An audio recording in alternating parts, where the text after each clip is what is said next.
नमस्कार, capital TV Uttar Pradesh देख रहे हैं आप। उत्तर प्रदेश भारत का सबसे बड़ा और आबादी वाला राज्य पिछले कुछ सालों में विकास और बदलाव की एक नई कहानी लिख रहा है।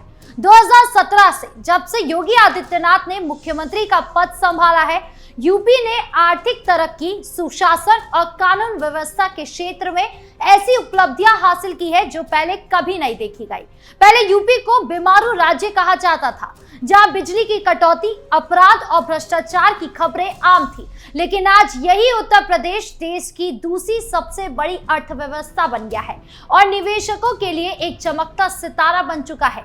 दूसरी तरफ अखिलेश यादव की समाजवादी पार्टी सरकार, जो 2012 से 2017 का दौर देखी है, उसने भ्रष्टाचार, गुंडागर्दी और अव्यवस्था के लिए हमेशा से बदनाम रही। योगी आदित्यनाथ ने यूपी की सूरत बदल दी और इसे विकास का प्रतीक बना दिया, जबकि अखिलेश के समय में यूपी कई मामलों में पिछड़ा गया।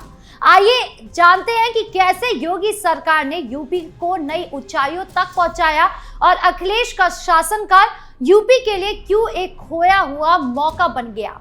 योगी सरकार ने 2017 में सत्ता संभालते ही आर्थिक तरक्की को मजबूत नींव रखी। वित्त मंत्री सुरेश खन्ना ने यूपी इंटरनेशनल ट्रेड शो में बताया कि 2017 से पहले यूपी आर्थिक तंगी, खराब सड़कों और बिगड़ी कानून व्यवस्था से जूझ रहा था, लेकिन योगी के नेतृत्व में सब कुछ बदल गया। 2018 में यूपी का बजट 3 लाख करोड़ रुपए था, जो 2024 से 2025 में बढ़कर 8 लाख करोड़ रुपए से ज्यादा हो गया। ये 133% की जबरदस्त बढ़ोतरी है, जो योगी सरकार की स्मार्ट नीतियों और पैसों के सही इस्तेमाल का सबूत है। योगी की अर्थव्यवस्था यानी जीएसडीपी भी तेजी से बढ़ रही है। 2023 से 2024 में देश की जीडीपी 9.6% की दर से बढ़ी है, जबकि यूपी की जीएसडीपी 11.6% की दर से बढ़ी है, जो देश के औसत से कई ज्यादा है।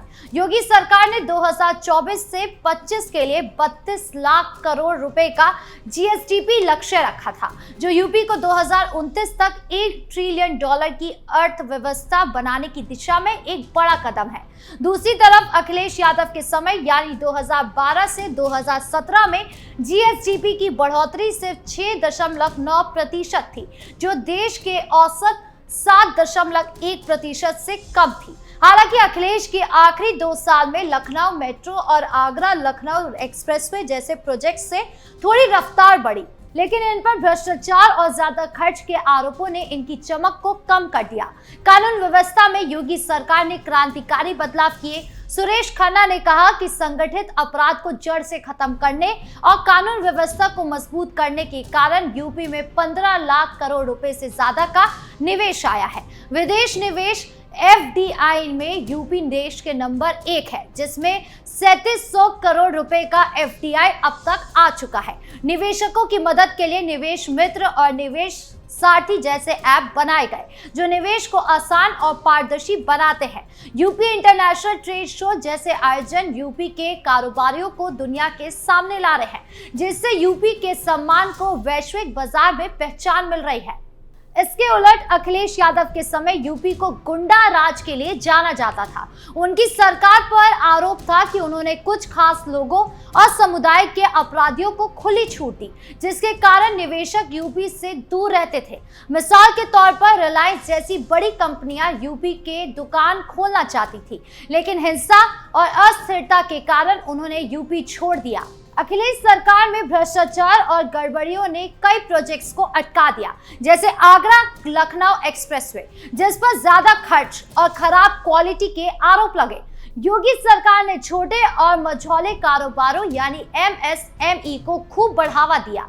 एमएसएमई मंत्री राकेश सचान ने बताया कि ये क्षेत्र खेती के बाद सबसे ज्यादा नौकरियां देता है। एक जिला एक उत्पाद यानी ओडीओपी और विश्वकर्मा शुभकामना योजना ने स्थानीय कारीगरों और कारोबारियों को नई ऊंचाइयां दी है। ओडीओपी ने मेरठ के खेल सम्मान, आगरा के चमड़े और वाराणसी भदोही के कालीनों को दुनिया में मशहूर किया है। इसके कारण यूपी का निर्यात 2014 के 84,000 करोड़ रुपए से बढ़कर 2024 में 1,76,000 करोड़ रुपए से ज्यादा हो गया। विश्वकर्मा जयंती पर योगी सरकार ने इस योजना में 12 नए ट्रेड जोड़े, जैसे मोबाइल रिपेयर, सोलर पैनल की मरम्मत और डिजिटल फोटोग्राफी, जिससे युवाओं को नए जमाने की तकनीक और वैश्विक बाजार तक पहुंच मिल रही है। लेकिन अखिलेश के समय एमएसएमई को इतना सपोर्ट नहीं मिला। उनके दौर में औद्योगिक क्षेत्र में 10% की बढ़ोतरी तो हुई, लेकिन ये सिर्फ बड़े प्रोजेक्ट तक सीमित रहे। छोटे कारोबारी और कारीगर पीछे रह गए। बेरोजगारी भी खूब बढ़ी, खासकर युवाओं में, जहां 2012 से 2019 तक युवाओं की बेरोजगारी लगभग 5 गुना बढ़ गई। अखिलेश की नीतियां भ्रष्टाचार और पक्षपात के आरोप में फंसी रही, जिसने छोटे कारोबारियों के लिए मौके कम कर दिए। योगी आदित्यनाथ ने यूपी को बुनियादी ढांचे का हब बना दिया है। पूर्वांचल, बुंदेलखंड और गंगा एक्सप्रेसवे जैसे प्रोजेक्ट्स ने यूपी की कनेक्टिविटी को मजबूत किया और ये सारे काम पारदर्शिता के साथ पूरे हुए।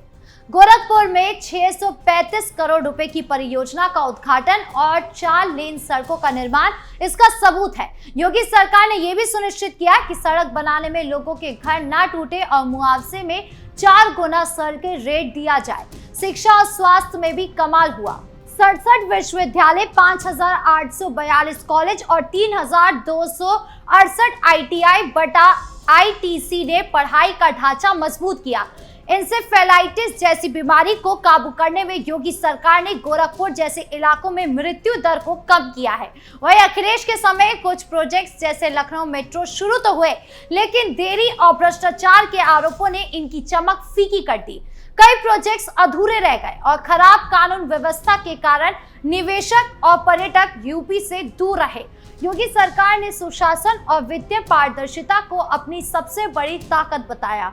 1981 में चली आ रही मंत्रियों की आयकर छूट भी प्रथा को योगी ने खत्म किया, जो अखिलेश और मायावती ने जारी रखी थी। 2024 से 2025 में यूपी ने 59,000 करोड़ रुपए का राजस्व सरप्लस हासिल किया, यानी आय खर्च कहीं ज्यादा रही। डिजिटल पेमेंट और डायरेक्ट बेनिफिट ट्रांसफर यानी DBT में भी यूपी सबसे आगे है। इसके उलट अखिलेश की सरकार पर भ्रष्टाचार और सांप्रदायिक पक्षपात के गंभीर आरोप लगे।